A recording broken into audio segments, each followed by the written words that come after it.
Bonjour à tous, pour ceux qui sont connectés. Donc Stéphane Anouari, on attend encore 1 à 2 minutes et puis on va lancer ce webinaire sur Windows 10.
Bonjour à tous, Sébastien Marché, directeur d'Expert Team, Stéphane Anouari, donc le CTO, directeur technique en charge de tout ce qui est environnement utilisateur et cloud, va nous présenter un point sur Windows 10, Digital, Agile et Mobile. Merci. Bonjour à tous, merci pour votre participation.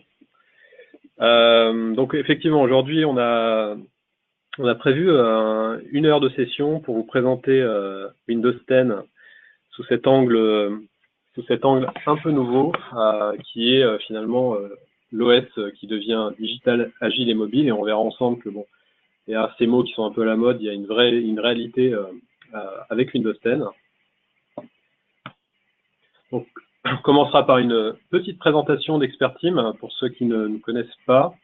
Donc Expert Team aujourd'hui, c'est on est des experts techniques d'ingénierie du poste de travail. Donc dans le groupe Neurone, notre entité aujourd'hui, donc on est partenaire Microsoft sur plusieurs domaines. On est une entité essentiellement constituée d'ingénieurs, de consultants, de chefs de projet, et nous sommes 210 aujourd'hui. Et avec des centres de services, nous assurons les centres de services managés autour d'Office 365, Windows 10, la gestion de SCCM, etc. depuis notre centre de service qui est à Nanterre et à Tunis, et nous avons de nombreuses références et de nombreux projets aujourd'hui qui sont menés, notamment autour du sujet du jour, qui est Windows 10 et finalement le Modern Workplace, la gestion des devices en mobilité et en mode collaboratif. Voilà, donc nos lignes de service aujourd'hui, nous avons 4 grandes lignes de service qui sont, comme on disait tout à l'heure, donc le Digital Workplace, qui est vraiment inscrit chez nous comme une stratégie métier, une stratégie d'entreprise. Et donc forcément, toutes les technologies autour du digital qui permettent aujourd'hui d'assurer la prise en compte de nouveaux usages dans l'entreprise et et finalement le développement digital de l'entreprise. Les technos autour du cloud computing, donc le cloud au sens large avec notamment de l'expertise sur Azure et Amazon Web Services. La gestion de la donnée avec le data analytics, notamment en termes de traitement de la donnée de big data métier et opération, avec une expertise de plus en plus forte sur Power BI notamment. Aujourd'hui, nous réalisons de la formation et nous accompagnons nos clients sur ces thèmes du traitement de la donnée et de la valeur de la donnée.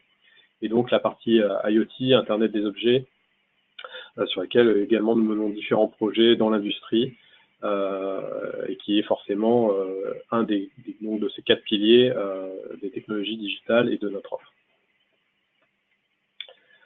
Donc, pour revenir à Windows 10 aujourd'hui, donc pour faire un momentum, on a affiché la courbe de StatCounter, qui est un site qui est intéressant, puisqu'en fait, il compte le nombre de hits sur des millions de sites internet en fonction de la version de l'OS. Ce qu'on peut voir, et ça, nous on le voit, puisqu'on travaille sur Windows 10 même avant, depuis sa sortie et même avant, c'est un OS qui connaît un succès important dans le grand public. Notamment là, c'est la courbe en France, et on voit que on a une régression assez importante de Windows 7, de Windows 10 et une montée en puissance de Windows 10. Donc aujourd'hui, dans le monde, il y a 500 millions de périphériques qui ont été déployés avec Windows 10. Ce qui est intéressant, c'est aussi, donc dans le cas de ce webinaire, c'est forcément la percée en entreprise, avec une demande très très forte à une période un peu charnière de transformation transformation digitale pour les entreprises, et puis donc de nouveaux modèles de mise à jour qui entraînent forcément des mises à jour très importantes sur l'ensemble des devices. Voilà, donc on sait qu'on a dans le monde 268 appareils mis à jour par seconde, ce qui n'est pas rien, on en parlera tout à l'heure. Donc, le titre du webinaire, c'est effectivement digital, agile et mobile. Donc, je le disais tout à l'heure, on n'est pas sur des sujets mots-clés ou faciles. C'est vraiment aujourd'hui, Windows 10 devient en fait une brique d'un environnement digital workplace qui, de plus en plus, est centré sur l'usage. Donc, pour bien resituer, remettre dans le contexte finalement aujourd'hui un OS et un environnement workplace qui évolue très vite, on reprécisera simplement ce qui aujourd'hui est engagé dans de nombreuses entreprises qui finalement est lié au digital workplace, qui, on va simplement le lire ensemble, c'est finalement une stratégie à l'échelle de l'entreprise pour encourager le travail d'équipe, la créativité, l'engagement et la productivité des employés et des partenaires à travers un environnement numérique de travail dans lequel ils sont désormais consommateurs de services. Donc cette définition, elle résume un peu ce qui est aujourd'hui finalement ce qu'on voit sur le marché, ce qu'on voit notamment chez Microsoft avec cette stratégie de modern workplace qui facilite finalement le travail collaboratif, la mobilité, la sécurité, pour répondre finalement à des nouveaux usages dans l'entreprise des collaborateurs, des partenaires, et finalement aussi qui est en ligne et en phase avec la stratégie de transformation de l'entreprise, qui finalement doit répondre à une concurrence forte, notamment par des acteurs qui aujourd'hui sont plus petits et qui, grâce aux technos digitales et à leur bonne utilisation, sont capables de venir déstabiliser des grands acteurs. Donc la capacité de l'entreprise finalement à absorber et à suivre ses collaborateurs dans leurs nouveaux usages est un facteur important de productivité. Et on rappelle vraiment finalement, on parle beaucoup de productivité, vous pouvez le voir dans des slides, dans tout un tas de présentations. La productivité, les facteurs essentiels, c'est l'organisation du travail, la motivation, la performance de l'outil de travail. Donc en termes de workplace, donc de poste de travail digital, il s'agit maintenant d'avoir des outils adaptés et évolutifs. Et c'est aussi le climat social, l'expérience et la compétence, donc être capable de tirer parti des compétences des collaborateurs, et la notion de responsabilité et confiance qui devient extrêmement importante aussi, puisqu'on est de plus en plus dans des usages mobiles, hyper connectés, multi-device, usages perso, pro, etc., où finalement il faut pouvoir plutôt accompagner les utilisateurs que les restreindre, pour donc assurer une productivité de l'entreprise. Donc si on revient sur ces enjeux, aujourd'hui ce qu'on constate, c'est qu'on a 4 grandes briques en fait qui sont liées aux nouveaux usages. Donc les enjeux du digital pour le workplace, c'est lié aux nouveaux usages dont on parlait, l'innovation continue, c'est-à-dire qu'il faut être capable pour les collaborateurs mais aussi pour l'entreprise finalement de toujours avoir les dernières solutions, les bonnes solutions pour faire leur travail et donc développer l'entreprise. C'est aussi la percée de l'intelligence artificielle et des assistants. Donc ça, c'est des sujets sur lesquels nous travaillons, nous, beaucoup, notamment avec Cortana, où on développe aujourd'hui, pour certains clients, des cas d'usage, ce qu'on appelle des skills, en fait, pour assurer finalement, pour faciliter le travail des collaborateurs, notamment en termes de support, information, connaissances, etc. C'est aussi, on est dans un contexte de cyberattaque forte qui nécessite des politiques et des outils de sécurité nouveaux, de nouvelles approches qui sont centrées sur l'identité, sur les applications, la sécurité dans les applications, on fait de l'embedded en termes d'accès conditionnel, etc. Et la sécurité des contenus, avec la sécurité des fichiers, des données, versus une sécurité absolue qu'on pouvait connaître avant sur l'appareil. Donc tout ça aussi, c'est en lien finalement avec les sujets autour de la mobilité, le BYOD, qui était un vieux sujet, mais qui finalement revient sur le devant de la scène depuis un an, puisqu'on se rend compte que c'est aussi un enjeu fort pour répondre aux usages des collaborateurs. Et on est de plus en plus également dans une gestion, une approche unifiée dans le workplace, qui est multi-appareil, multi-OS. Donc ça, concrètement, c'est des choses qu'on voit aujourd'hui chez tous nos clients, où effectivement on a une approche qui est où l'appareil et l'OS n'est plus vraiment l'enjeu. C'est peu importe qu'on ait un iPad iOS ou une tablette Android ou un smartphone Android ou une machine Windows. Ce qui compte, c'est l'application, les technologies de sécurité, finalement l'identité des utilisateurs. Voilà. Et ensuite, bien sûr, il y a la brique de productivité digitale liée au travail collaboratif, au travail créatif. C'est quels outils, quel environnement on met à disposition des utilisateurs pour qu'ils puissent travailler ensemble dans des modèles qui sont de plus en plus favorisés, notamment, et là c'est pas juste une phrase clé, c'est vraiment chez les plus jeunes aujourd'hui, chez les plus jeunes générations qui utilisent nativement des appareils avec des applications connectées et des services à travers ces applications connectées et qui souhaitent très souvent retrouver ce modèle, notamment en termes de réseaux sociaux, etc. Voilà. Et donc ces enjeux, ils sont importants. Ils sont importants dans le workplace parce que finalement aujourd'hui pour l'entreprise et donc pour l'IT, pour les DSI aussi, c'est être capable finalement de tirer parti des compétences digitales, qu'on pense métier ou qu'on pense tout simplement IT. Il faut aujourd'hui les formations, les universités, les écoles d'ingénieurs forment de plus en plus sur ces technologies digitales et donc il faut pouvoir aussi pour l'entreprise attirer ces compétences et en profiter pour développer de nouvelles approches. C'est donc aussi attirer et retenir les talents dans l'entreprise. On a plus de chances d'attirer les talents du digital si on a les bonnes technologies, la bonne approche, la bonne philosophie que si on ne l'a pas. C'est nourrir la culture du travail collaboratif pour développer rapidement de nouveaux modèles, de nouveaux business models, de nouvelles offres pour l'entreprise. Et donc, on encourage aussi la créativité et l'innovation. Donc, ça milite de plus en plus pour une expérience workplace qui est de plus en plus sur mesure finalement, avec la capacité, avec des catalogues de services différents, avec une certaine liberté dans les outils qui sont utilisés. Donc là, encore une fois, c'est pas de la science-fiction. On a fait un atelier la semaine dernière avec un client, alors pour le coup dans les médias, mais qui était particulièrement visionnaire sur les sujets, parce que globalement, cette vision, elle lui est apportée par ces métiers qui aujourd'hui n'hésitent plus à avoir des usages, on va dire, créatifs et non conformes, mais qui deviennent tolérés. Et puis donc, forcément, les usages aujourd'hui sont de plus en plus avec l'hyperconnexion à n'importe quel moment, donc anytime, anywhere, n'importe où, sur n'importe quel device. Donc ça aussi, au-delà des aspects techniques, ce sont des enjeux importants, notamment en termes RH, formation, etc., des collaborateurs. Donc une fois qu'on a dit tout ça, ça permet aussi finalement d'introduire Windows 10. En fait, ce qu'on voit aujourd'hui beaucoup avec Windows 10, c'est que il est encore vu très souvent par nos clients, par les personnes qu'on peut rencontrer comme un OS comme un autre. C'est-à-dire, on va basculer dans Windows 10 comme on avait Windows 7 avant, et pour les plus anciens, dont je fais partie, qui ont connu les toutes premières versions avec Windows 3.1, MT4, etc. Donc on a toujours basculé dans des modèles de migration assez lourds, assez conséquents. Excusez-moi, hop. Petite interruption du signal, voilà. Donc, on a toujours eu cette approche de migration assez lourde, coûteuse, à la valeur ajoutée parfois qu'on pouvait remettre en cause, parce que bon, globalement, voilà, ça change d'OS, mais c'est pas forcément un apport fonctionnel très important pour les utilisateurs.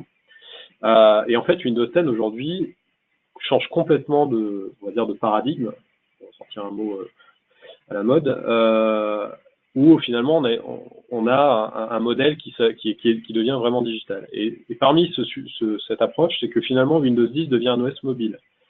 Alors ça ne veut pas dire qu'on va l'installer sur des smartphones Windows Phone, de toute façon, voilà, on sait ce qu'il en est, mais l'idée c'est vraiment que aujourd'hui Windows 10 est fait pour évoluer tout le temps.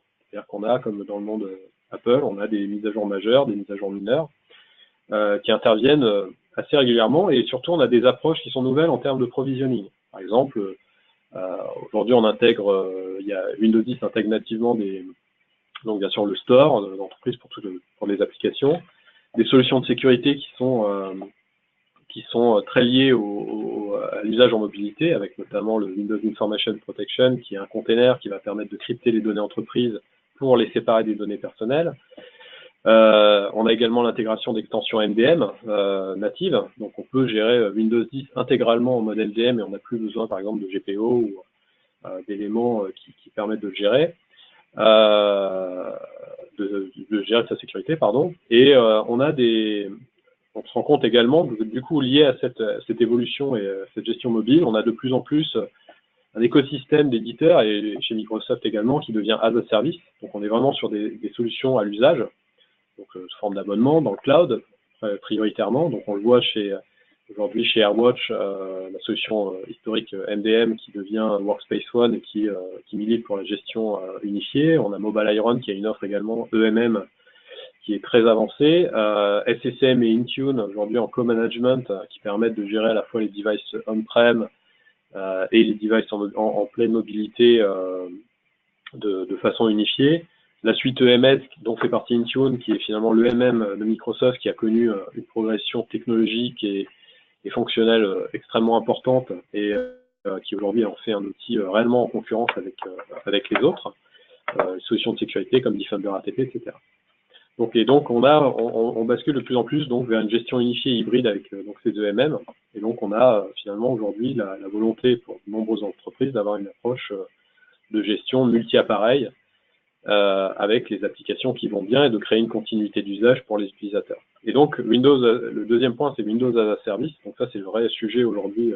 Ça c'est clairement dans tous les projets qu'on mène aujourd'hui sur Windows 10, c'est le premier sujet qu'on évoque, qui est finalement cette évolution permanente de Windows 10 avec des mises à jour fonctionnelles tous les 6 mois, hein, en mars et en septembre aujourd'hui, dans un mode qu'on appelle le semi-annual channel, qui a changé souvent. Pour certains qui s'étaient intéressés, il y avait la CBB avant. Voilà, on a changé de terme, et donc l'autre canal de mise à jour qui s'appelle le Long Term Service Channel, qui est réservé aux machines, industries, etc. Et donc forcément, tout ça crée des impacts importants sur l'organisation IT. Donc c'est un des axes forts lorsqu'on travaille sur Windows 10, sur la planification de sa migration, c'est de travailler tout de suite sur ce sujet qui a quelques impacts. Et parmi ces impacts, on l'a déjà dit sur ce slide, c'est que le Workplace devient as a service. Donc pour l'IT, c'est plusieurs enjeux qui sont tout devient as a service. Donc comment je gère tout ça, comment je gère la formation de mes collaborateurs, puisque est-ce qu'il est important aujourd'hui d'avoir une expertise très fine sur certains sujets comme par exemple Office 365, alors qu'on a une solution qui évolue tout le temps. Également, comment on va gérer finalement cet écosystème qui est de plus en plus large, puisque finalement si je le fais pas, de toute façon, si mon offre de service n'est pas adaptée, mes utilisateurs font ce qu'ils veulent, et ça aussi, c'est notre retour d'expérience, on le voit chez des clients de tout secteur d'activité, y compris dans le monde bancaire, où on peut voir parfois des usages complètement en dérive dans telle ou telle filiale, parce que il faut aller plus vite et être plus performant, donc on se passe un peu de l'IT et de la DSI. C'est l'organisation, est-ce que je dois toujours avoir une gouvernance extrêmement centrale, globale, ou est-ce qu'il faut avoir quelque chose qui est beaucoup plus souple et qui va permettre quand même une certaine latitude tout en protégeant les assets et la propriété intellectuelle de l'entreprise. Puis la transformation et le budget, quel est l'impact, combien tout ça va nous coûter, comment est-ce qu'on est plutôt sur des coûts exponentiels qui vont à un moment donné ne plus avoir de sens, ou est-ce qu'on doit, voilà, comment on doit contrôler tout ça. Donc ça, c'est un vrai sujet quand on aborde ces sujets autour de Windows 10, qui est une brique, hein, et qui nécessite finalement de vraiment repenser tout le modèle. Aujourd'hui, un projet Windows 10 seul n'est plus vraiment le sujet. Il faut vraiment se poser la question sur comment on transforme notre expérience poste de travail en workplace pour nos utilisateurs. Voilà, donc ça on le retrouve aujourd'hui dans les fonctionnalités de Windows 10, hein, on le voit de plus en plus. Notamment, il y a pas mal de nouvelles fonctionnalités voilà, qui sont connues. On connaît Cortana, Edge, menu démarrer qui change, le mode tablette quand on bascule l'un vers l'autre, Continuum, donc Paint 3D, mais on a surtout un focus aujourd'hui qui s'appuie de plus en plus finalement sur le cloud Microsoft, notamment pour la gestion MDM, pour la gestion des identités. Voilà, on peut joindre une machine Windows 10 directement dans Azure, elle va s'enrôler automatiquement dans Intune, et tout ça est fait par l'utilisateur quand il sort sa machine du carton, grâce à son compte Microsoft. Donc ça, c'est le modèle autopilote. Donc là, nous, on est en train de le déployer en ce moment chez un client, et ça va être le nouveau modèle de provisioning des devices sous Windows 10. C'est aussi le Windows Store for Business, Windows Store au sens large. C'est comment on met à disposition des applications mobiles sur les devices Windows 10 et comment finalement on va se désadhérer de plus en plus l'OS et l'appareil de tous les services qui sont mis à disposition. Donc,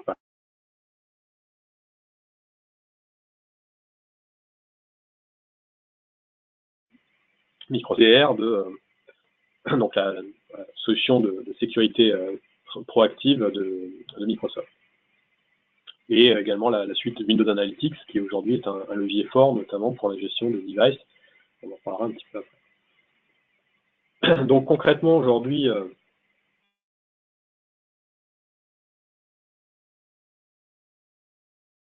le digital workplace, modern workplace sans cloud, ça commence à devenir vraiment compliqué. Donc non, c'est difficile de l'envisager aujourd'hui. Alors ces nouveaux usages, ces nouvelles approches sans cloud. Donc Windows 10 aujourd'hui est un OS qui va de plus en plus évoluer dans un modèle de consommation de services dans le cloud. Ça c'est clairement, voilà, c'est stratégique, hein, c'est stratégique, mais Microsoft ne le fait pas juste pour des questions purement mercantiles ou commerciales. C'est juste aujourd'hui une approche qui est de plus en plus plébiscitée pour finalement faciliter les usages en mobilité, faciliter le travail collaboratif, là où de plus en plus de grandes entreprises basculent dans des modèles de suite de productivité collaborative dans le cloud. Donc une fois qu'on est dans le cloud, il faut bien sécuriser nos assets et nos usages. Donc concrètement aujourd'hui, dans les projets Windows 10, c'est souvent un point de départ pour repenser finalement un certain nombre de choses et répondre finalement à cette vague de fond qui semble inéluctable, c'est que les métiers en entreprise prennent de plus en plus le pouvoir, sont capables de se dire ok, je peux faire appel à telle et telle entité ou telle et telle start-up qui va m'aider à développer mon modèle, et ça, peut-être que à un moment donné, je vais me passer de la DSI ou de l'IT, parce que globalement, parce que tout simplement j'ai la capacité de souscrire un certain nombre d'offres dans le cloud et de vraiment d'offrir une expérience avancée à mes utilisateurs. Donc, pour revenir en fait à Windows 10, en quoi il est agile aujourd'hui. Donc là, on va espérer que la dame ne va pas tomber, mais elle est sécurisée. En fait, je le disais tout à l'heure, donc Windows, le grand changement, c'est que Windows devient as a service. Donc ça, c'est un vrai sujet parce qu'aujourd'hui, finalement, ce qu'on appelait Windows as a service quand Windows 10 est sorti, nous on l'a détecté rapidement parce que c'était un point qui était un peu flou finalement. Microsoft disait qu'il allait faire des mises à jour tous les 2 à 3 mises à jour par an, ce qui était conséquent. Et en fait, c'est quoi? Ça vient sous 2 angles. D'une part, aujourd'hui, il y a les mises à jour de sécurité de Windows 10 qui sortent tous les mois. Donc ça, on connaissait bien le modèle. Aujourd'hui, ces mises à jour, aujourd'hui, ça fait déjà quelques temps, que en fait, on est dans un mode cumulatif. C'est-à-dire que le package de mise à jour qui arrive sur le poste, il est cumulatif, donc on n'a plus vraiment le choix de se dire cette KB, je la prends pas parce que derrière, j'ai des problèmes de compatibilité applicative. Aujourd'hui, premier point, et ça on le connaît déjà avec Windows 7 et Windows 8.1, puisque le modèle a été appliqué à ces OS, finalement, on doit traiter la compatibilité des applications. Sinon, on ne peut pas assurer la sécurité des postes. Donc ça, c'est déjà un challenge. Le deuxième point, c'est qu'on a ces fameuses mises à jour de fonctionnalités, donc les feature upgrades, qui sont des mises à jour conséquentes, qui tombent sur les machines dans le grand public en mars et en septembre. Après une phase de planification, préparation, donc avec le programme Insider, donc il est très recommandé de faire partie quand on travaille sur Windows 10, pour évaluer les nouvelles fonctionnalités, les potentiels impacts sur la performance. Mais on a aussi finalement après cette phase d'insider, on a maintenant une phase pilote, après la publication de la build. Donc cette phase pilote pour les entreprises notamment, qui dure environ 4 mois, qui permet aux entreprises de déployer sur des populations identifiées, métiers, et valider par exemple les applications, l'infrastructure, est-ce que je dois mettre, si j'ai SCCM, je dois le mettre à jour, est-ce que pour supporter la nouvelle version, si j'ai Ivanti, Landesk, idem. Voilà, donc il y a vraiment, voilà, des GPO, on en parlera un petit peu après. Voilà, j'ai plusieurs impacts, donc ça me permet de valider tous ces impacts et de les traiter. Et ensuite, on a 12 mois pour déployer une build et l'utiliser. Donc on déploie par vague dans l'entreprise et on l'utilise. Donc on a 12 mois plus une grâce de 60 jours. Et Microsoft a annoncé récemment que globalement, il y allait avoir une extension sur certaines versions. Parce que globalement, ce qui se passe, c'est qu'au bout de 18 mois d'utilisation, de déploiement et d'utilisation de la build, celle-ci n'est plus supportée. Parce qu'elle ne reçoit plus de mise à jour de sécurité. Donc il est impératif de passer sur la nouvelle version, sous peine de ne plus avoir un OS sécurisé, et puis d'avoir aussi des écrans qui apparaissent sur des messages qui apparaissent sur les écrans des utilisateurs, pour leur dire qu'il faut qu'ils passent sur la nouvelle version. Et le process donc se répète. Donc on a à chaque fois différentes builds qui apparaissent sur le parc et qui sont finalement en parallèle. On le retrouve ici dans ce rythme des mises à jour. Aujourd'hui, donc on est en 17.09. Donc si on regarde la 17.03, elle est parue début 2017, en mars 2017, donc 17.03. La 17.09, la prochaine qui arrive, c'est la 18.03. En septembre, on aura la 18.09, donc septembre 2018. Et donc on voit qu'on a finalement une parallélisation de ces versions et donc une fragmentation de l'OS sur le parc, un peu comme ce qu'on retrouve aujourd'hui avec les appareils, enfin les OS mobiles. Donc ça veut dire que pour chacune de ces versions, il faut gérer les mises à jour qui sont différentes. Donc j'ai des mises à jour de sécurité pour la 17.03, pour la 17.09, pour la 18.03, et je dois également gérer en parallèle le déploiement sur mon parc et me poser les bonnes questions. Quand la 17.09 apparaît, est-ce que je dois commencer à la déployer ou est-ce que je dois arrêter le déploiement de la 17.03, etc. Il y a une vraie stratégie à mettre en place pour finalement être dans une délivrerie continue de Windows 10. Donc forcément, des animations, c'est pas prévu ça.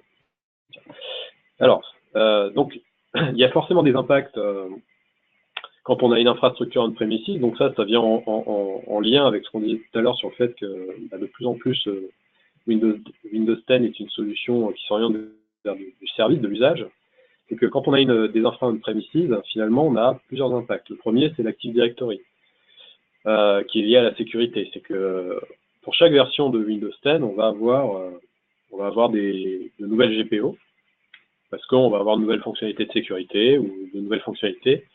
Donc des nouvelles GPO qu'il faut étudier. On a potentiellement, sur une version N-1 ou N-2, on va avoir des legacy GPO qui sont finalement peut-être des GPO qui ont été dévalués ou qui ne sont plus applicables à la nouvelle version.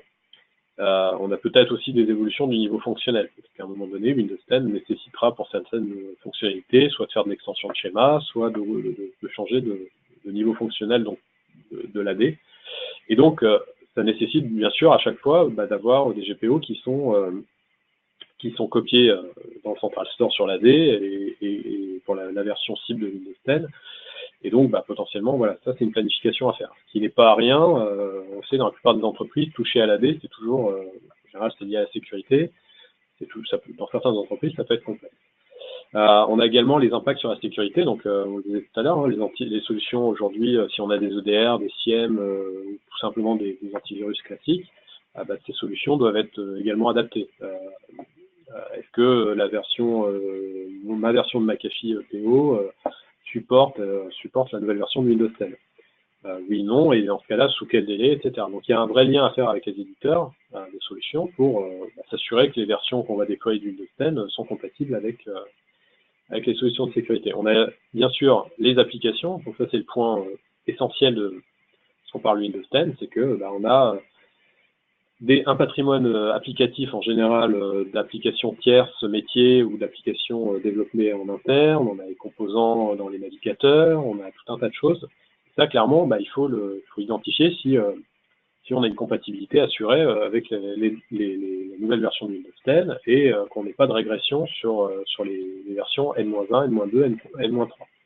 Sachant qu'on estime normalement au maximum à 2-3 builds déployés sur le parc à un instant T. C'est très difficile aujourd'hui de maintenir, à moins vraiment d'avoir le réseau qui va bien, l'infrastructure qui va bien et je dirais des postes relativement, on va dire, désadhérés, c'est-à-dire avec peu d'adhérence au service, c'est très difficile de se dire, voilà, je ne vais avoir qu'une version de Windows 10 et en 3 jours, je suis capable de déployer la nouvelle et donc je conserve qu'une seule version. Donc ça veut dire qu'il y a une fragmentation applicative à gérer. Quand on a un modèle de masterisation, de gestion des packages, etc., qui est toujours été le modèle connu jusqu'à présent, il faut clairement mettre à jour le master, hein, donc les séquences de tâches si on est sur SSM ou MDT. Il faut créer de nouvelles séquences de tâches, une test upgrade pour mettre à jour la nouvelle version.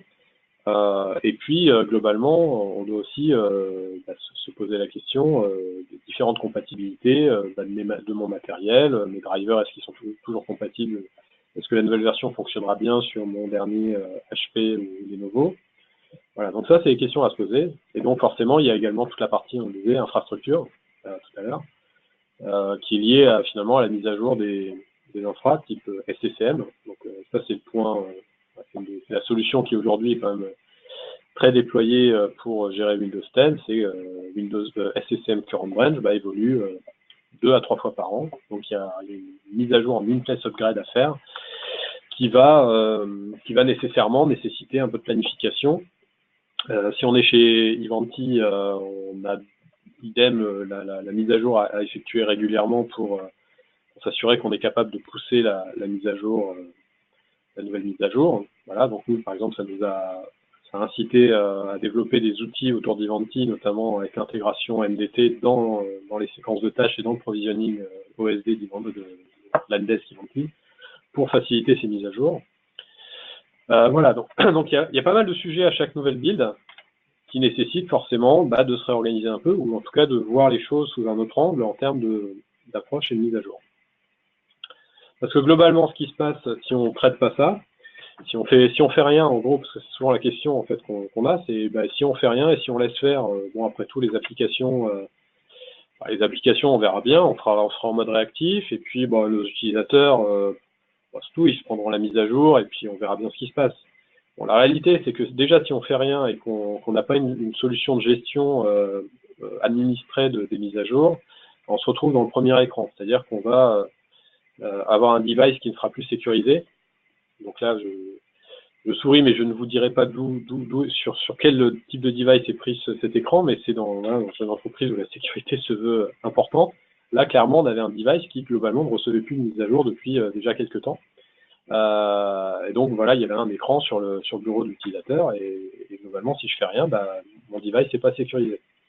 Et le deuxième, c'est concrètement, on a une présentation super importante à faire et puis la mise à jour tombe et on est bloqué pendant 1 heure, voire 1h30 à 2 heures selon la configuration des applications et des données. Et donc là, on se prend la nouvelle mise à jour, la 17.09 par exemple, sur son device. Et on doit attendre. Donc voilà, donc c'est 60 minutes, 3600 secondes. C'est très très long quand on a une petite échéance et qu'on doit globalement déconnecter sa machine. Donc pour les utilisateurs, au-delà de ces écrans, nous ce qu'on voit aujourd'hui beaucoup en entreprise, c'est que c'est pas forcément évident. Donc il y a des stratégies qui sont, on va mettre à jour pendant midi, pendant la pause déj. On fait du wake online la nuit ou le soir, où on dit aux utilisateurs de laisser leur machine connectée quand c'est possible. On a aussi des approches avec la gestion mobile où on laisse aussi la mise à jour se faire à domicile pour ceux qui sont hyper mobiles. Dans ce cas-là, on planifie des plages horaires pour assurer la mise à jour via le MDM, enfin via EMM, notamment nous on le fait avec Intune, pour faciliter ces mises à jour. Et là, je n'ai pas parlé, bien sûr, de toutes les contraintes réseau qu'on peut rencontrer, parce que ça, c'est le vrai sujet, compte tenu de la taille des builds qui sont poussés. Typiquement, une build aujourd'hui, c'est 3 gigas, donc qui est réduite, puisqu'aujourd'hui, on travaille avec une copie différentielle, mais on arrive quand même à 1 giga à pousser sur les machines, qu'on peut tempérer avec un certain nombre de choses, comme peer caching, et un certain nombre de fonctionnalités. Donc tout ça fait partie vraiment des sujets à traiter pour assurer finalement ces mises à jour. C'est pour ça qu'aujourd'hui finalement, et c'est vraiment la stratégie qui est au moins une cible qui doit être engagée, c'est de se dire bon, comment on va transformer finalement notre gestion pour assurer ces mises à jour constantes et cette évolution permanente du workplace. Donc ce qui est clairement aujourd'hui favorisé, c'est qu'on migre de plus en plus vers des solutions CMT, donc classiques, CCM, Ivanti, etc., Altiris. On a pas mal de clients qui ont migré d'Altiris vers SCCM. En fait, on bascule vers ces modèles qui aujourd'hui sont plutôt sur le déclin malgré tout, même si ils sont encore là pour longtemps, puisque on est dans des phases de transition, vers une gestion finalement qui est unifiée. Et de plus en plus, finalement, on bascule vers les EMM, ce qu'on disait tout à l'heure, c'est que vraiment on est dans une approche de gestion depuis plutôt des solutions dans le cloud, en mode SaaS, et pour gérer l'ensemble des devices de l'entreprise. Windows 10, Android, Apple. On est de plus en plus aussi sur finalement de l'hyperconnexion dans les modèles de connexion. C'est qu'avant, on avait plutôt tendance à avoir la connexion en VPN sur les assets de l'entreprise. Ça nous permettait d'accéder à des applications en interne, à des serveurs de fichiers, etc. Sauf que ces modèles aujourd'hui sont pas forcément en ligne avec ce qu'on attend en termes de mobilité. Donc c'est plutôt la prise en compte finalement de l'hyperconnexion Internet au sens large, et donc l'usage sur des appareils personnels, professionnels, avec des applications que j'installe ou pas sur mon device, et c'est plutôt comment je vais gérer finalement l'accès aux applications et aux données. Donc c'est pour ça qu'on favorise de plus en plus des stores entreprises publiques avec des applications mobiles ou des applications web SaaS. Donc après, applications mobiles, ça peut être des applications natives, des applications web ou des applications cross-platform. Mais globalement, la démarche aujourd'hui de plus en plus dans beaucoup de clients est de développer d'abord en mode des applications mobiles pour les usages internes. On a de plus en plus cette approche qui est essentiellement basée sur l'ID as a service. Donc ça, on le connaît déjà avec Azure AD quand on est dans un écosystème Microsoft. On a aussi des projets avec Okta, où finalement, de plus en plus, on se passe de l'infrastructure on-prem, donc type Active Directory, pour aller vers un modèle de gestion des identités dans le cloud et dans des solutions qui sont finalement évolutives et peut-être mieux sécurisées. Et puis voilà, dans les outils de sécurité, là c'est un peu aujourd'hui difficile, puisqu'on sait que les solutions antivirales sont de moins en moins performantes, et que finalement il faut vraiment basculer vers des modèles beaucoup plus basés sur les comportements, sur l'analyse prédictive de données. C'est-à-dire qu'on a de plus en plus de solutions, de plus en plus de données générées, données opérations et techniques qui sont générées. Donc à travers ces données, il faut être capable de détecter les faux positifs, les bonnes alertes pour finalement être capable de détecter et répondre rapidement à ces nouvelles menaces de sécurité. On rappellera jamais assez qu'entre une intrusion et la détection de l'intrusion se passe en moyenne 240 jours, pendant lesquels en gros les attaquants ont le temps de planter leur tente et de prendre toutes les données de l'entreprise, et qui est un peu l'objectif, c'est de rester le plus longtemps dans le système d'information pour essayer de faire un maximum de dégâts. Et également, donc je reviens aussi sur la partie image customisée. Donc jusqu'à présent, on connaissait bien les masters, les applications packagées, etc. Aujourd'hui, clairement, il y a une vraie orientation vers tous les modèles de provisioning, comme les OS mobiles.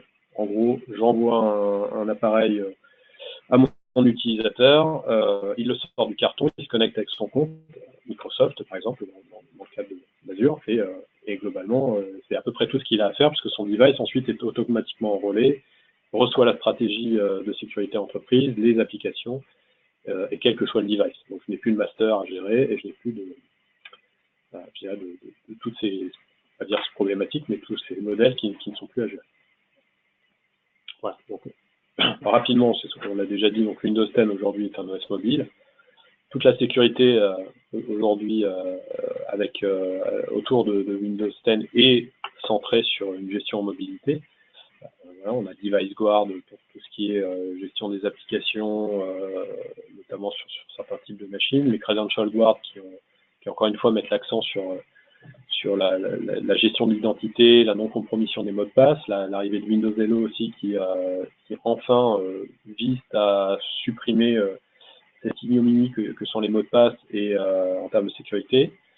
Donc on a pas mal de choses aujourd'hui qui sont vraiment orientent Windows 10 en termes d'OS mobile et forcément avec aujourd'hui des extensions et des API MDM qui sont intégrées directement dans Windows 10 et qui permettent à aujourd'hui pas mal d'éditeurs finalement, dont AirWatch, Mobile Iron dont on parlait tout à l'heure, finalement d'avoir une offre de gestion de Windows 10 mobile qui est convaincante, qui est malgré tout un peu moins convaincante que EMS. Voilà, je vais faire un peu de marketing Microsoft, mais globalement, EMS, donc qui est l'EMM de Microsoft, a forcément un coup d'avance puisque c'est l'éditeur et il est mieux placé que les autres pour savoir quelles seront les évolutions de Windows 10 et comment mieux le gérer. Voilà, donc un petit slide pour rappeler la fragmentation, donc pour rappeler encore que Windows 10, comme les autres, est un OS fragmenté. On aura plusieurs versions, on aura des solutions qui évoluent en permanence, exactement comme dans le modèle Apple finalement, où on a plusieurs versions déployées potentiellement sur le parc, donc il faut gérer différemment. Et aussi avec finalement avec Android. Alors, je pense que Windows 10 ne deviendra pas comme Android avec autant de versions qu'il y a de fabricants et donc voilà, on a 24 000, plus de 24 000 maintenant, je pense qu'on devrait mettre un peu le slide à jour, mais on a plus de 24 000 modèles différents sous Android, donc c'est juste énorme. Mais globalement, quand on a un parc qui globalement est unifié avec l'ensemble des devices et des applications et des OS, comme je le disais, encore une fois, le device et l'OS ne sont plus vraiment un sujet. Clairement, ça nécessite d'avoir une gestion qui est très différente pour toujours assurer la continuité d'usage pour les utilisateurs. Voilà, donc juste un petit, pour ceux qui seraient sur SCCM, aujourd'hui, c'est aussi une stratégie. Donc, SCCM et Intune sont deux solutions finalement qui maintenant deviennent, qui permettent de faire ce qu'on appelle du co-management, qui milite vers la gestion unifiée. Autant avant, on avait des solutions qui étaient SCCM pouvait être intégré, enfin Intune pouvait être intégré à SCCM, mais c'était, je dis souvent, fromage ou dessert. Et soit je gérais mes devices avec Intune et je reportais dans SCCM, soit je gérais mes devices avec SCCM, et dans ce cas-là, effectivement, les appareils qui étaient, j'avais un laptop qui était plutôt dans SCCM parce que pas forte mobilité. À partir du moment où il était hors de l'entreprise, il n'était plus gérable. Donc aujourd'hui, on peut faire les deux, c'est-à-dire qu'on peut avoir un device avec à la fois la gestion Intune et SCCM, et du coup, quand il est connecté à Internet, il est sur Intune, et puis quand il est connecté on-prem, il est rattaché à SCCM. Donc ça, c'est une avancée parce que du coup, ça permet une vraie gestion mobile et unifiée, comme ce que proposent les autres aujourd'hui les autres éditeurs, et avec l'avantage que là, on gère vraiment très finement les devices on-prem avec SCCM. Et potentiellement, ça ne nécessite pas forcément non plus de mettre à jour toute son infrastructure Internet et tout son réseau pour tous ses liens Internet, pour assurer la charge provoquée par du service du software as a service. Voilà, donc on a une évolution, on disait tout à l'heure, là on passera rapidement dessus, bon globalement, ça c'est plus pour que vous ayez les slides. La réalité, c'est que voilà, on bascule aujourd'hui d'un mode traditionnel vers un mode futur. Donc le futur, c'est pas encore maintenant. a tendance à dire qu'aujourd'hui, on est beaucoup plus dans des modes entre l'hybride et le moderne, où globalement, de plus en plus, on va faire appel à ce qu'on disait sur la sécurité. Par exemple, jusqu'à présent, on était dans des sécurités périmétriques et absolues, essentiellement sécurisées avec des outils connus, antivirus, firewall, GPO, etc. Et de plus en plus, on bascule vers une sécurité basée sur l'identité, les accès conditionnels, le multifacteur, etc. Et le SSO, donc le SSO vers des applications SaaS, applications mobiles, etc. qui sont plutôt favorisés sur des solutions dans le cloud, parce qu'elles offrent toute la mobilité et l'évolution nécessaire à un workplace innovant et qui évolue rapidement. Également, on en parlait tout à l'heure, donc la vraie problématique également, c'est lié à, dans ces modèles, l'évaluation de la compatibilité du matériel, des applications, des composants Office, etc. Et voilà, comment je m'assure en gros que mes applications elles fonctionnent pour la nouvelle build de Windows 10, comment elles fonctionnent avec les nouveaux composants Office, est-ce que mes modèles sont toujours compatibles, etc. Donc ça c'est un vrai sujet. Nous ce qu'on voit aujourd'hui, autant au début en 2015, je crois qu'on a fait notre premier événement Windows as a Service en septembre 2015. Les réponses étaient difficiles à donner pour ce sujet des applications. Elles le restent. Ce qu'on a vu en revanche, ce qui a énormément progressé, c'est Windows Analytics en fait, qui est aussi un service dans le cloud, qui finalement permet de mutualiser tous les tests ou tous les tests de compatibilité faits par des centaines d'entreprises dans le monde et de les consolider dans une base en fait qui va pouvoir permettre de dire ok, voilà telle et telle application, qu'elle soit application métier, application éditeur tiers, application Microsoft, ces applications ont été testées et potentiellement posent des problèmes de compatibilité, etc. sur le parc. Donc ça permet finalement d'avoir une base mondiale des tests applicatifs et qui va détecter grâce à la télémétrie, donc c'est la télémétrie Windows 10, mais aujourd'hui aussi sur Windows 7 et Windows 8.1, qui va remonter tout un tas d'informations et avec les applications les plus utilisées, les différentes versions d'applications, est-ce qu'elles sont ou pas compatibles, les classifier selon leur niveau de criticité et puis d'avoir des tableaux de bord en permanence pour évaluer la compatibilité. C'est vrai aussi pour Office et c'est vrai pour le matériel. Ça va vous dire, sur tel modèle, on pense que le driver, là, il va pas supporter l'in-place upgrade, donc soit il y a une action préventive à faire, soit il faudra mettre à jour le driver après la mise à jour vers la nouvelle build Windows 10. Donc ça, c'est un vrai accélérateur qui est gratuit, qui nécessite une souscription Azure et OMS, mais qui est quand même un vrai accélérateur dans les migrations Windows 10. On le déploie actuellement chez un client et c'est clairement ce qui va l'aider à s'affranchir de cette problème de compatibilité et de finalement mieux répondre à ces évolutions. Savoir également que Windows Analytics intègre aujourd'hui Device Health, qui est en fait une solution qui facilite aussi le support puisqu'elle détecte grâce à la télémétrie également toutes les erreurs sur un poste, par exemple des problèmes d'espace disque, un problème hardware, etc. Et donc ça permet de faire aussi du support proactif et de détecter grâce à des sondes finalement les potentiels incidents qui pourraient apparaître. Voilà, donc là on parle d'Upgrade Analytics, donc c'est tout ce qu'on vient de dire, c'est effectivement comment on gère avec Upgrade Analytics la compatibilité applicative de son parc.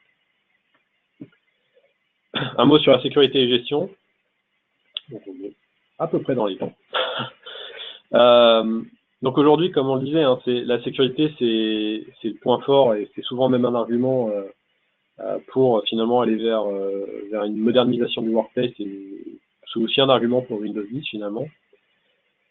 Parce que si on regarde un petit peu ce qui se passe aujourd'hui, alors quand on parle Windows 10, on parle aussi souvent finalement des outils collaboratifs, etc. Donc on parle aussi souvent d'Office 365, de G Suite, de tout un tas d'autres outils qui viennent se greffer à ces projets workplace. Alors, le premier souci ou premier sujet qu'on voit souvent, c'est le contournement.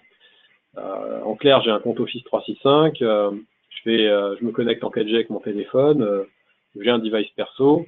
Une fois que j'ai fait ça, j'ai accès à toutes mes applications, j'ai accès aux données de l'entreprise, à mon SharePoint, etc. Je suis sur mon appareil à la maison et puis voilà, je bypass la sécurité réseau, je bypass à peu près tout ce que je veux et puis je récupère les données sur une clé USB que malheureusement je vais perdre et potentiellement avec des données importantes de l'entreprise. Donc ça, c'est encore une fois pas de la science-fiction, c'est malheureusement ce qu'on rencontre souvent. Donc ça, c'est voilà, le premier axe, c'est le contournement. Donc les solutions actuelles, finalement, ne sont pas toujours adaptées ou ne répondent tout simplement pas à ce problème de contournement. Deuxième aspect, donc c'est les solutions inadaptées. Donc j'ai un device hyper sécurisé, voilà, j'ai de la smart card, j'ai tout ce qu'il faut pour sécuriser mon device, j'ai mis de l'encryptage, Primix, BitLocker, McAfee, enfin ce qu'on veut.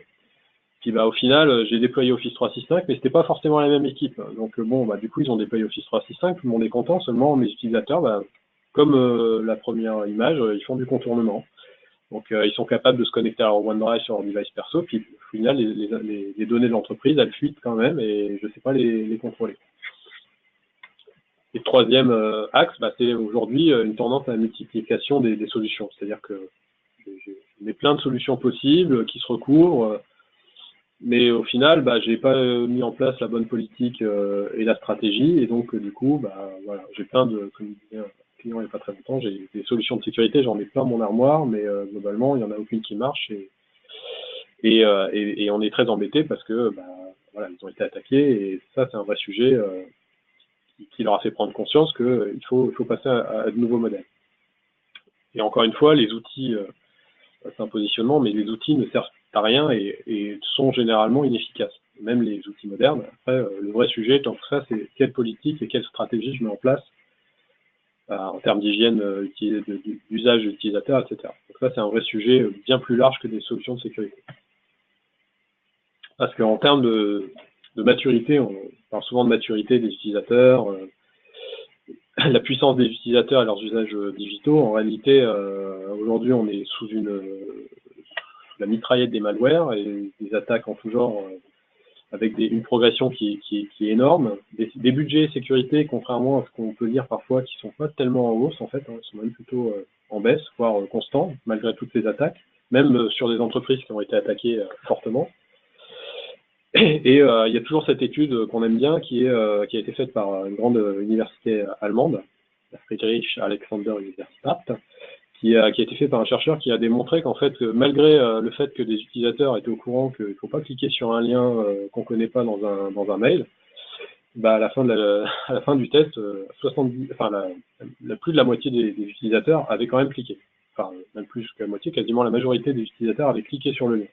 Alors que 78% se disaient être au courant qu'il ne faut pas le faire. Donc au final, voilà, c'est ce qu'on retrouve aujourd'hui et c'est ce qui fait que de grandes entreprises, de grands groupes ont été récemment attaqués par des attaques un peu opportunistes, souvent sur des malwares codés avec les pieds, mais suffisamment dangereux pour finalement mettre à plat toute une entreprise. Et donc quand on parle Workplace aujourd'hui, donc avec Windows 10 et avec Office 365 très souvent, ou G Suite, ou voilà, c'est pas que encore une fois que là, le sujet c'est Windows 10, mais c'est plus que ça. Il y a plusieurs sujets qui viennent. C'est comment je classifie et je protège mes données sensibles. Comment je permets l'accès conditionnel aux applications en fonction de ma connexion réseau. Voilà, je suis sur mon réseau perso ou je suis dans un pays où potentiellement c'est un peu sensible. Est-ce que je suis capable d'empêcher l'utilisateur d'utiliser une application ou de simplement verrouiller un peu son accès, l'accès conditionnel. Et voilà, j'ai plein d'applications. Peut-être qu'il y a des applications SaaS, mais en fait, je ne le sais pas. Et donc, comment je détecte les applications SaaS dans mon environnement? Voilà, j'ai peut-être une entité qui utilise Salesforce parce qu'ils l'ont acheté et puis que ça leur plaît bien, ou peut-être une entité qui utilise Office 365 ou Dropbox ou tout un tas de choses, mais je le sais pas. Et du coup, potentiellement, en termes de sécurité, c'est pas top parce que j'ai des données qui fuitent ou qui sont dans le cloud et je suis pas trop pour. En tout cas, je le sais pas. Et voilà, comment je détecte les attaques au niveau de l'AD. On l'a dit, souvent entre l'intrusion et la détection, on a plus de 240 jours qui se passent. Donc, et on sait que l'AD, malheureusement, c'est pas toujours l'environnement le mieux sécurisé et le mieux géré.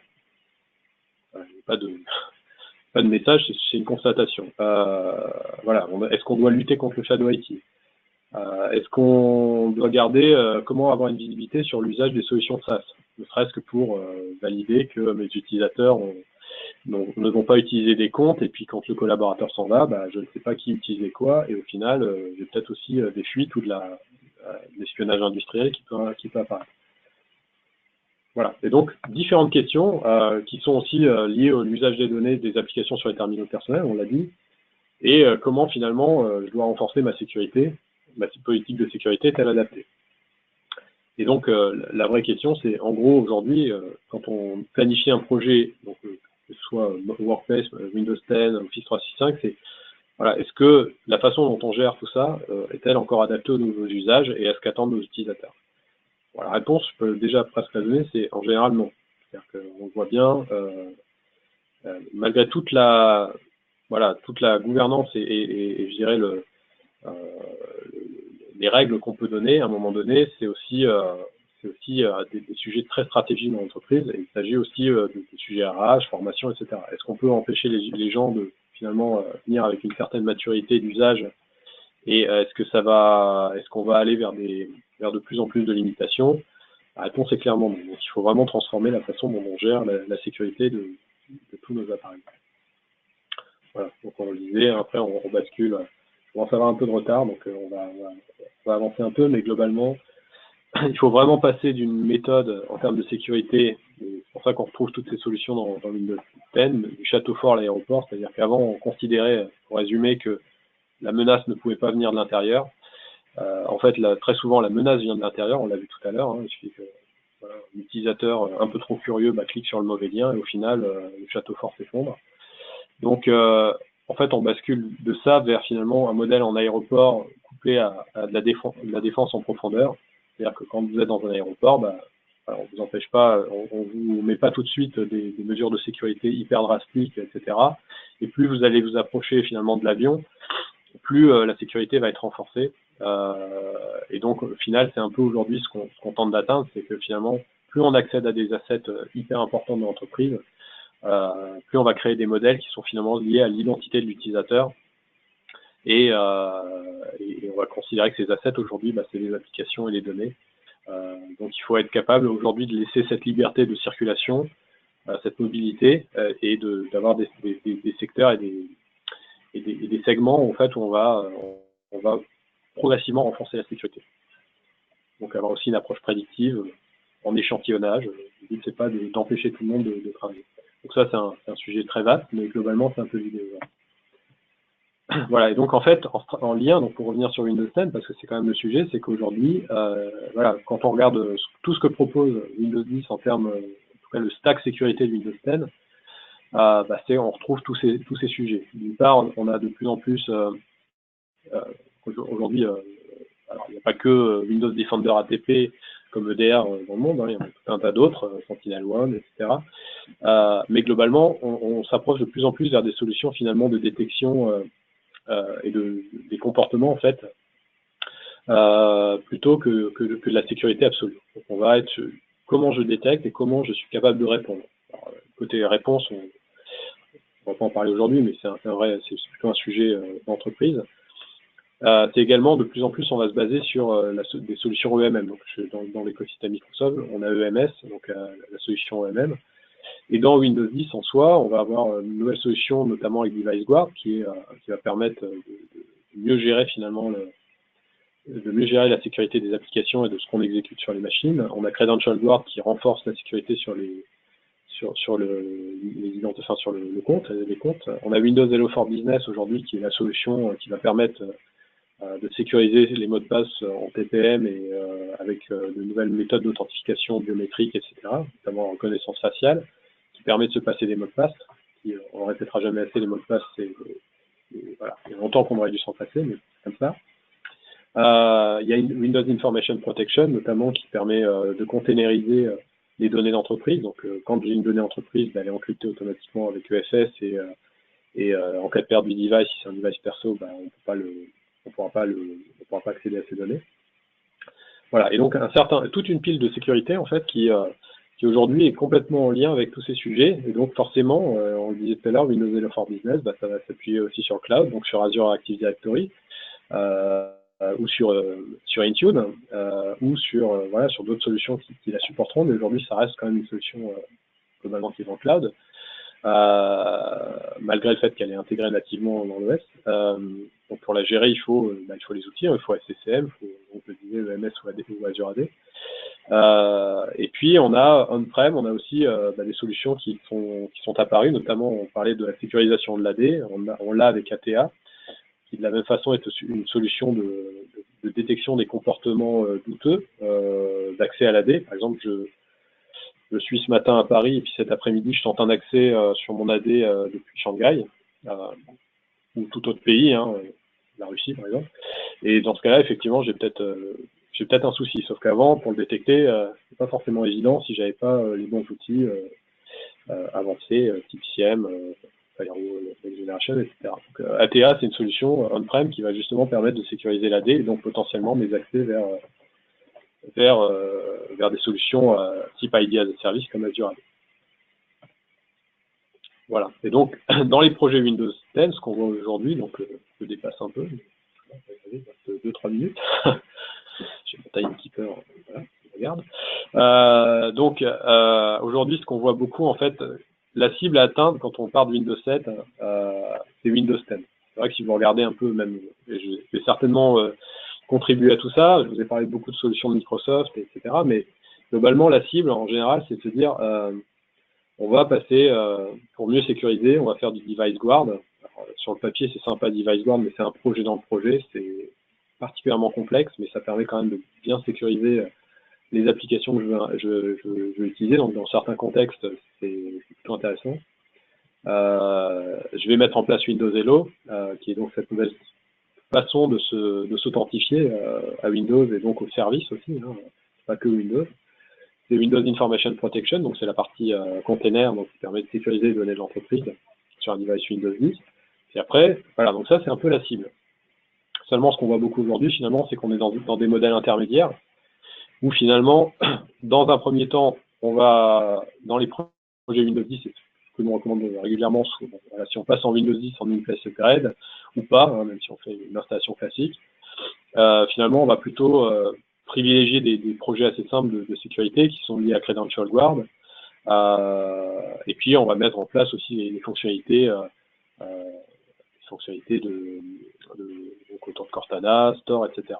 Je fais juste une parenthèse sur Cortana. Cortana, en fait, très souvent au début des projets Windows 10, tout le monde voulait le désactiver.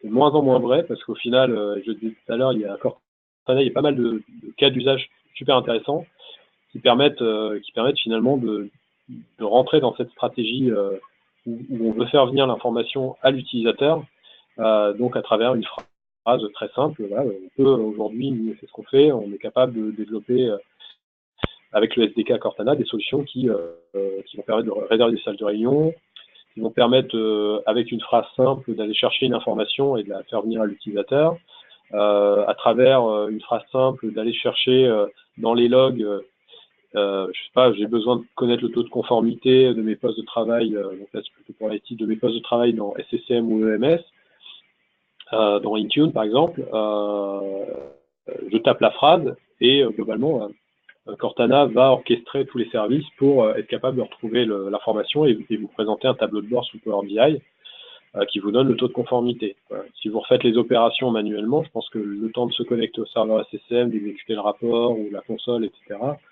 là on le fait en quelques secondes, là où il faut parfois quelques minutes pour aller chercher l'info. Donc ça c'est des points importants et c'est des services qu'on met, je dirais, progressivement. Et donc, même à Cortana, bien sûr, se posent des questions de sécurité, de télémétrie, etc., qui font partie de la planification projet Windows 10. Voilà, donc un slide sur Microsoft EMS pour expliquer ce que c'est. Donc aujourd'hui, EMS, là où il y a un fort avantage, c'est que d'une part, ça gère bien Windows 10, puisque c'est la même édition de l'éditeur. Ça fait du co-management avec SCCM et ça fait plutôt bien. Aujourd'hui, une grosse partie de nos projets qu'on déploie sont faits dans ce modèle-là et ça répond quand même à des cas d'usage qui étaient un peu difficiles auparavant. Et puis ça sécurise aussi toute la partie Office 365 sur tous les sujets dont on parlait, c'est voilà, la fuite de données, la sécurisation des applications, l'accès conditionnel, le MFA, etc. Voilà. Sur Windows Voilà, donc ce qui conclut, j'en termine, donc ce qui conclut notre tour d'horizon je dirais de Windows 10 en tant qu'OS digital, agile et mobile. Aujourd'hui, donc, on le disait, c'est un vrai sujet. Le premier point, ça reste Windows as a Service, qui doit être les évolutions permanentes de Windows 10. Le deuxième axe, on le disait, c'était tout ce qui était lié finalement à la sécurité. Et comment je profite de Windows 10 pour en faire un argument finalement pour sécuriser de façon plus large mon écosystème poste de travail ou workplace. On a vu que dans beaucoup d'entreprises, on a commencé plutôt à déployer Office 365, et puis après, maintenant, on se pose la question de Windows 10, puis après, peut-être de la gestion d'autres types de devices, parce que chaque sujet entraîne d'autres besoins, finalement. Donc ça, c'est le point important. Puis le troisième, c'est justement comment on réfléchit à une gestion plus efficace de nos devices, qu'ils soient sur Windows 10, sur iOS, sur Android, peut-être aussi de plus en plus sur Chromebook, Chrome OS. Aujourd'hui, c'est pas encore géré par les solutions Microsoft, mais d'autres solutions, déjà, la titrée AirWatch avec Workspace ONE gère Chrome OS, donc de plus en plus on va y venir. Donc c'est vraiment comment on fournit des services adaptés à nos utilisateurs dans ce modèle. Voilà, donc juste un slide rapidement sur je dirais notre offre. Voilà, après je vous laisserai l'étudier. Aujourd'hui, nous, c'était vraiment aligné avec tout ce qu'on vient d'évoquer. C'est le moderne Windows, c'est comment aujourd'hui on profite des nouvelles fonctionnalités, de la nouvelle approche pour transformer la façon dont on gère Windows en entreprise. La gestion unifiée des appareils, donc avec on disait EMS, mais aussi le co-management, TCM, des outils collaboratifs et productivité. Aujourd'hui, on a une expertise Office 365 essentiellement. On travaille aussi de plus en plus, on va développer ça sur G Suite, notamment chez Google, avec un partenariat qui grandit, puisque Google est en train vraiment de tenter de rentrer dans les grandes entreprises. Et on sait que récemment, ils ont signé un gros deal avec Airbus.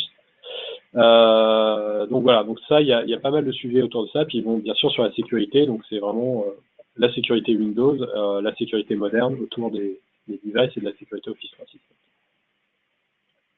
Voilà, donc je vais conclure avec un peu de retard. Donc on vous remercie pour votre participation à ce webinaire. Donc on en fera d'autres. On espère que vous serez nombreux. On vous fera part de nos retours d'expérience progressivement, puisqu'en fait aujourd'hui on gère de nombreux projets Windows 10